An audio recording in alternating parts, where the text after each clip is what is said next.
जीरा ऐसा पाहुना मिले न दूजी बार। जो जानो जीव आपना।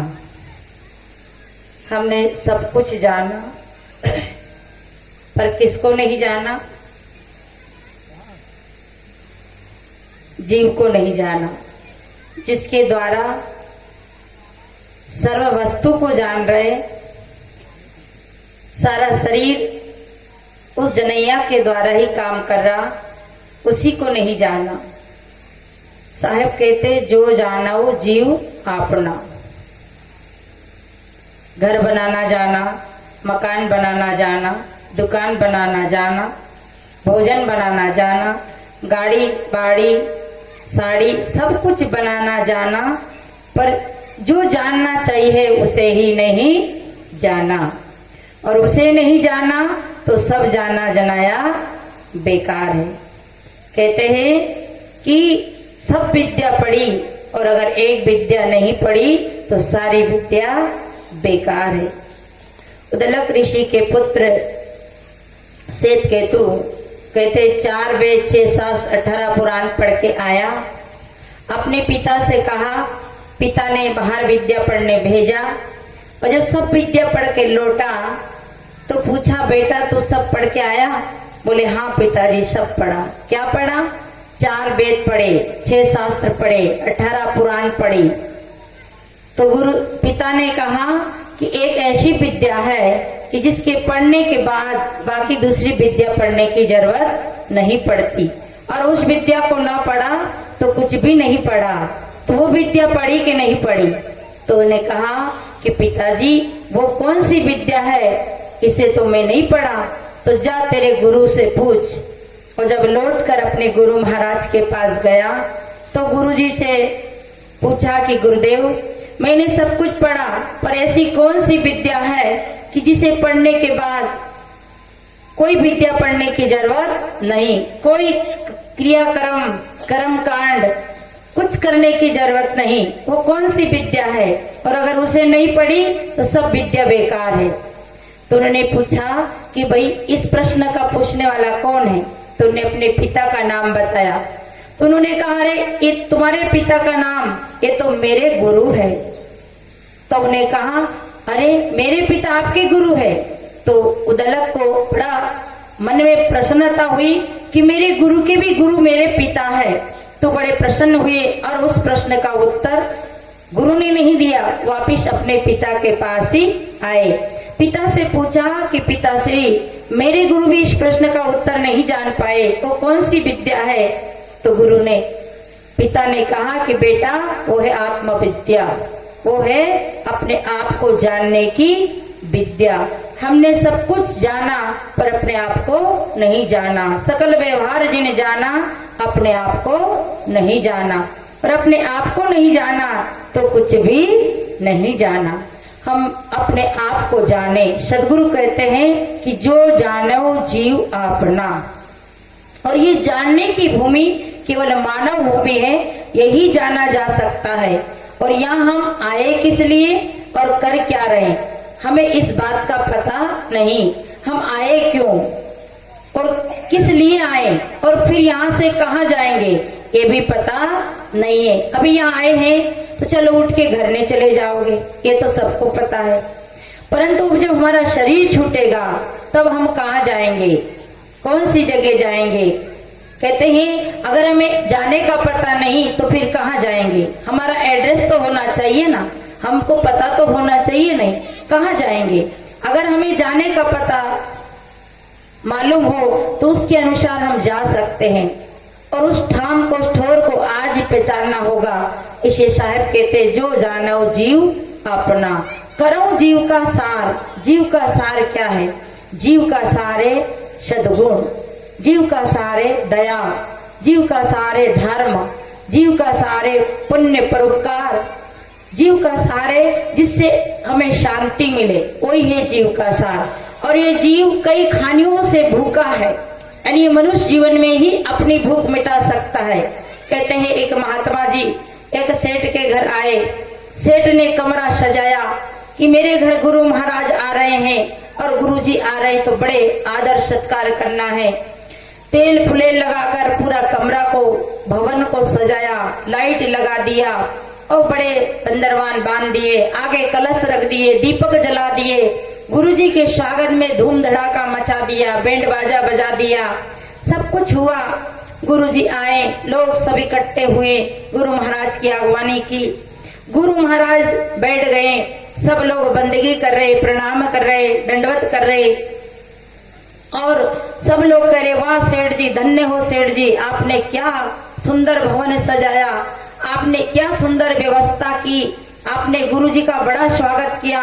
सब लोग गुरुजी की सेवा देख करके सेठ की बड़ाई करने लगे और सेठ जी अपने मन में फूल गए कि ओहो, मैं तो बहुत बड़ा भक्त हूँ और मैंने तो बहुत सेवा की गुरु महाराज की। सेठ अपने आप में फूले हैं। अब महात्मा जी विचार कर रहे हैं, 1 घंटा हो गया, 2 घंटा हो गया, लोग माला पहना रहे, फूल चढ़ा रहे और गुरु जी को लग रही भूख। गुरु जी को भूख लग रही, पर भूख की कोई जाने नहीं और कोई पूछे भी नहीं। गुरु जी का खूब सत्कार हो रहा। गुरु जी सोचे अब भोजन की पूछे, अब भोजन की पूछे, भोजन की नहीं पूछी। गुरु जी बेचारा भूखे से तड़पने लगे। 1 घंटा हुआ, 2 घंटा हुआ, एक दिन गुरु जी ने देखा, दूसरे दिन भी गुरु जी ने देखा, अब तीसरे दिन गुरु जी ने सोचा कि यहाँ कोई भोजन देने वाला नहीं है। गुरु जी ने, और लोग आ रहे हैं, सब बंदगी कर रहे हैं, भेंट चढ़ा रहे हैं और गुरुजी बेचारा देख रहे हैं कि अब भोजन की कहे, सब सेठ की बड़ाई करने में लगे हैं, सब सेठ का सम्मान बढ़ रहा है। और इतने में गुरुजी ने देखा है कि थोड़ा मौका मिला है। गुरुजी ने दंडक कमंडल उठाए और गुरुजी उठकर 12:30 हो गए। कहा, गुरुदेव कहाँ जा रहे? कि बस भैया हो गया, तुम्हारा स्वागत सत्कार ले लिया, बस जा रहा हूँ। कहाँ जा रहे हो? कि जहाँ से आया वहीं तो जा रहा हूँ। अरे मैं आया था यहाँ आपके भवन में आराम करने नहीं आया था, मैं तो अपनी 3 दिन से भूखा था और मैं 3 दिन की भूख मिटाने के लिए तुम्हारे घर में आया था कि सेठ के घर में कुछ मिलेगा, परंतु यहाँ तो स्वागत में लगे हैं लोग, माला पहरा रहे लोग, फूल चढ़ा रहे लोग, भेंट चढ़ा रहे लोग, बैंड बाजा बज रहे हैं, कलश आरती उतारी जा रही है और मैं जिस भूख को लेकर आया था उसकी तो मेरे से कोई ने चर्चा ही नहीं की। सज्जनों, हमने ऐसे ही इस भवन को सजाया, घर को सजाया, मकान और दुकान को सजाया। ये जीवात्मा अपनी उस भूख को मिटाने 3 खानी से भटकते भटकते मनुष्य जीवन में आई थी। यहाँ जानने की भूमि है, या सत्य को प्राप्त करने की भूमि है, या अपने आप को समझने की भूमि है, पर यहाँ अपन ने जाना नहीं। सदगुरु कहते, जाना नहीं, बूझा नहीं, समझ किया नहीं कौन, अंधे को अंधा मिले तो राह बतावे कौन। हमारा गुरु भी अंधा और हम भी अंधे, क्योंकि गुरुदेव के पास गए, गुरु महाराज ने कहा कि तुम मंदिर में जाके 3 घंटा घंटी हिलाओ तो तुम्हें भगवान की प्राप्ति हो जाएगी। तो हम घंटी बजाने लगे। दूसरे गुरुदेव के पास गए, दूसरे गुरुदेव ने कहा कि तुम उपवास करो तो तुम्हें भगवान की प्राप्ति हो जाएगी। तीसरे ने बताया कि तुम यज्ञ करो, हवन करो तो तुम्हें भगवान की प्राप्ति हो जाएगी। और आगे गए तो किसी ने कहा तुम तीरथ और व्रत करो तो तुम्हें भगवान की प्राप्ति हो जाएगी। अरे हमारा भगवान कहीं घुमा हो तो प्राप्त होगा, कोई चीज ख्वाई हो तो प्राप्त होगी, जो वस्तु ख्वाई नहीं वो कैसे मिलेगी? ये सोचनीय बात है। पर हम उसको बाहर ढूंढ रहे और वो बाहर ढूंढने की वस्तु नहीं है। बाहर ढूंढेंगे तो जो वस्तु मिलेगी वो नाशवान मिलेगी, छूटने वाली मिलेगी, टूटने वाली मिलेगी, फूटने वाली मिलेगी, मरने वाली मिलेगी।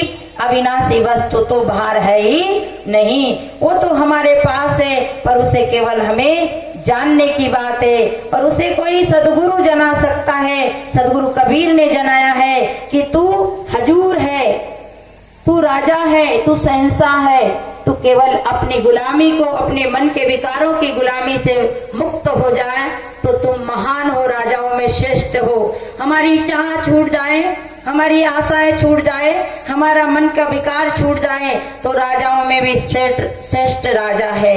पर इस बात को हम जानने के लिए सदगुरु से कभी प्रार्थना नहीं की और गए तो क्या कहते हैं, ये तो नास्तिक लोग हैं, ये भगवान को नहीं मानते हैं। अरे सदगुरु तो भगवान को मानते भी थे, जानते भी थे, और हम लोग मानते हैं पर जानते नहीं है। इसलिए जो जानो जीव आपना, अपने को जानो। अगर अपने को जान लिया तो सब कुछ जान लिया। जो अपने पे दया करेगा वही दूसरे पे दया करेगा, जो अपने पे दया नहीं करेगा वो दूसरे पे दया नहीं करेगा। तो अपने पे दया क्या करना है? अपने विकारों पे विजय पाना ही अपने पे दया करना है। अपने आप को विकारों में फंसा देना, कर्मों में डुबा देना, वासना में डुबा देना ही अपने आप को मृत्यु के घाट पहुंचा देना है। तो साहब कहते जो जानो जीव आपना, करो जीव का सार। देखिए सार वस्तु जैसे आप सुपड़ा से क्या कहते, सूप से ऐसे फटकते हैं, तो क्या करते हैं? सार को इधर रखते हैं और कचरा को उधर फेंकते हैं। इसी बात को सदगुरु ने कहा है कि साधु ऐसा चाहिए जैसे सूप स्वभाव, सार सार को गई लो धोता देव उड़ाओ। हमारे अंदर कई आसार आते हैं, मन में कई प्रकार के विकार आते हैं, बुराई आती है, क्रोध आता है, तो क्रोध हमारे लिए सार नहीं है, हमारे लिए क्षमा सार है। लोभ हमारे लिए सार नहीं है, दान हमारे लिए सार है। जो छठती कर ले हम, जैसे सूप छठती करता है, चन्नी छठती करती है, ऐसे ही छन्नी छठती करती है, ऐसे हम भी छठती कर ले। अगर हमें क्रोध आए तो कैसे छठती करे? क्रोध बहुत बड़ा खतरा है। क्रोध जीवन में आता है तो हमारे जीवन को नरक में ले जाता है। समझ लो कि क्रोध सार नहीं है, क्रोध हमारे जीवन को आसार कर जाता है, हमारे सद्गुण को नष्ट कर जाता है। और क्रोध आ जाए तो क्षमा कर दो, क्षमा सबसे बड़ा सार है। कैसे क्षमा करोगे?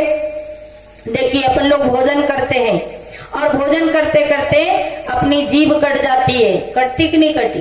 एक आध बार कटी किससे कटती है? दांत से कटती है। तो दांत ने हमारी दुश्मनी पाली ना, तो क्या करना चाहिए? हथौड़ी लाकर सारे दांत को तोड़ देना चाहिए। तोड़े आप लोगों ने? तोड़े क्या एक आध बार? तोड़े? मुचात करो तो किन्ने तोड़ा दांत को? जीभ तो जरूर कटी पर दांत को तोड़ा नहीं, क्योंकि दांत तोड़ेंगे तो किसका नुकसान होगा? दांत तोड़ना माने हमारा ही नुकसान होगा। इसलिए दांत ने जीभ को काटा, परंतु हम क्या करते? दांत हमारा है इसलिए हम क्षमा कर जाते हैं। अगर दांत तोड़े तो एक नुकसान तो हुआ ही सब हुआ, दूसरा और नुकसान होगा। इसलिए हमें सहर समझ करके क्रोध को रोकने के लिए हम क्या करते हैं कि दांत भी हमारा और जीभ भी हमारा। किसी ने गाली दी तो वो गाली देने वाला हमारा ही तो परिवार का है, हमारा ही पति पुत्र पिता ही तो है। इसलिए उसे सार समझ करके आसार को छोड़ दो। जिंदगी में जो अवगुण आए वो आसार है, जो बुरे भाव उठे वो आसार है, बुरे विचार उठे वो आसार है, और अच्छे विचार अच्छे भाव अगर मन में आवे तो समझना के सार है। तो सदगुरु कहते जो जाने वो जीव अपना, करो जीव को सार। और आखिर में तो क्रोध को ठंडा होना ही पड़ता। ओलावृष्टि होती है, फसलें टूट जाती हैं, और फसलें टूटने के बाद ओले को ठंडा यानी गलना ही पड़ता है। जिंदगी में कितने बड़े झगड़े हो जाए, लड़ाई हो जाए, महाभारत हो जाए, पर आखिरी में तो क्षमा मांगना ही पड़ता है। जब केस निपटता है तो दो ही पार्टी को समझौता करना ही पड़ता है। धन लुट जाता है, बात बिगड़ जाती है, सिर फूट जाते हैं, और आखिरी में सार अंतिम में आता है, रिजल्ट अंतिम में आता, दोनों तरफ से समझौता करना ही पड़ता है। तो जो काम आखिरी में करना पड़े उसे पहले ही कर ले तो जीवन में बहुत बड़ी बात उपलब्धि हो जाएगी। भाइयों एक बात बता दें, इन बहनों को क्रोध आए तो देख लेना कि आंखें लाल हो तो समझ लो कि अभी सार नहीं है, इधर रोटी वोटी नहीं मिलेगी। लाल आंखें दिखे तो समझ लो कि खतरे के निशान आ रहे हैं, खतरे का निशान है। आंख लाल हो रही हो तो जान लो कि अभी खतरा है सामने, अभी सार नहीं है। और जब प्रेम भरी वाणी से बोल रही हो तो समझ लो कि अब सार है, रोटी मिलेगी। तो इसलिए हम लोग सार को समझे। तो जो जाने वो जीव अपना। देखिए हम ऐसे तो क्या है जीव, ऐसे हम सब क्या है जीव। अब जीव से शिव कैसे बने? जीव है हम, पर जीव से शिव बनने के लिए जैसे एक छोटा सा उदाहरण निवेदन कि काली गाय, पीली गाय, सफेद गाय, भैंस, बकरी, सबका दूध दूध है। कैसा है? दूध है। अब दूध को क्या करना पड़ता है, दूध को जमा देना पड़ता है। तो क्या था, हम सब लोग दूध रूप है, हम सब दूध के समान है। अब उसे जमाया तो क्या हो गया, वो दही बन गया। दही कब जमाया, दही दूध को तपा करके खट्टा डाला और खट्टा डालने से वो जमा। अगर खट्टा समय पे मौके पे डाला, तोल कर डाला, समझ के डाला तो वो दही बन जाएगा। और ऐसे ही उबलते हुए दूध में खट्टा डाल दो तो फट जाएगा। उसी बात को कबीर साहब ने कहा कि 9 मन दूध बटोर के टिपके किया विनाश, दूध फाटी काजी भया हुआ घृत का नाश। वो सारा सार का नाश हो जाएगा। हमारे जीवन में सारे सद्गुण हो और एक अवगुण आ जाए तो सारे सद्गुण का सत्यानाश कर दे। आपके पास दया हो, क्षमा हो, सत्य हो और एक चोरी कर लो तो आपका दया क्षमा सब का नाश हो जाएगा। आप परोपकारी हो, सेवा भावी हो और आपके हाथ में सारा भंडारा का समिति का सामान हो, भंडारा की व्यवस्था हो और 1000 नोट की चोरी कर लो तो आपका सारा बात आसार में मिल जाएगी, बिगड़ जाएगी। तो हम सब क्या है, दूध। और दूध से तपाकर उसे जमाना पड़ता है, तब उसे क्या कहते हैं, बोलो बोलो मैं ही बोलूं क्या, मैं थोड़ा सांस ले लूं तब तक आप भी बोल दो। यानी वो बन जाएगा दही। दही कब बनेगा, दही को जमाना पड़ता है। सार कब मिलेगा, भक्ति को जमाओ, ध्यान को जमाओ, शुद्ध विचारों को जमाओ, शुद्ध संस्कारों को जमाओ, तब दूध जमेगा। तभी क्या बनेगा, फिर दूध जब जमने के बाद हम उसे बिलोएंगे, है ना, छाछ करेंगे, बिलोएंगे तो फिर क्या निकलेगा, मक्खन, मक्खन निकलेगा। तो जिनने भक्ति जमाई, जिनने धर्म जमाया, जिनने सद्गुण इकट्ठे किए, जिनने शुभ कर्म किए, जिनने स्वाध्याय किया, ध्यान और भजन किया, माने दही जमने लग गया, संस्कार जमने लग गया। अभी हम सब क्या है, दूध है। अभी हम सब क्या है, जीव है। अभी डायरेक्ट अगर हमें परमात्मा कह दे, है तो हम परमात्मा ही है, तो हम राम ही, परंतु अभी राम बने नहीं। राम होते हुए भी राम बने नहीं। और राम बनने के लिए पहले जमाए, फिर क्या करें, हम बिलोए, बिलोने के बाद निकलेगा मक्खन। अभी भी हम शुद्ध नहीं हुए। मक्खन को ऐसा गोला बना करके कहाँ छोड़ देते हैं, मटकी में छोड़ देते, छाछ की मटकी में उस गोले को छोड़ देता, वो तैरने लगता, तैरता है, पर अभी वो शुद्ध घी नहीं बना। अब और आग पे जब पकता है, खूब तपाया जाता है, तो हमारी भाषा में तो कहते हैं छछेड़ा, अब आपकी भाषा में और कचरा कहते होंगे, जो भी कहते होंगे। तो छछेड़े को, उस कचड़े को एक तरफ और घी एक तरफ, जब वो छट कर हो शुद्ध रह जाता है तब वो बनता है शुद्ध घी। तो सारे विकार, सारे अवगुण, सारी कामना, इच्छा, तृष्णा, जो भी हमारे अंदर राग, द्वेष, जो भी विकार है, वो छटते छटते, तपते तपते, भक्ति ज्ञान में तपते तपते शुद्ध हो जाएंगे, निर्विचार हो जाएंगे, कुछ ना बचे, कुछ ना रहे। अभी लाइट चली गई थी, आप लोग सब निराश हो गए। निराश नहीं, ना करने का नाम सत्संग है, ना करने का नाम भजन है, ना करने का नाम ही आत्म तत्व को जानना है, जीव को जानना है। जानने के बाद जो जाने सो देह जनाई, जानत तुम्हें तुम हो जाई। देह है तब तक जानना और जनाना हो रहा है, फिर बाकी कोई जानना जनाना नहीं होगा, नहीं रहेगा। तो स्वयं को जानने के बाद गूंगा गुड़ खा के नहीं बोल सकता, वैसे फिर व्यक्ति को बोलने की जरूरत नहीं। वो मनी मन मुस्काया, कहते नहीं, परम प्रभु अपने उर पाया। जब वो अपने उर में ही उस तत्व को पा लेता है, फिर उसे कुछ बोलने की जरूरत नहीं है। और फिर वो कैसा हो जाता है, इसी बात को सदगुरु ने कहा है, मन मस्त हुआ फिर क्या बोले, मन मस्त हुआ फिर क्या बोले, मन मस्त हुआ फिर क्या बोले, मन मस्त हुआ फिर क्या बोले, मन मस्त हुआ फिर क्या बोले, क्या बोले रे, क्या बोले, क्या बोले रे, क्या बोले।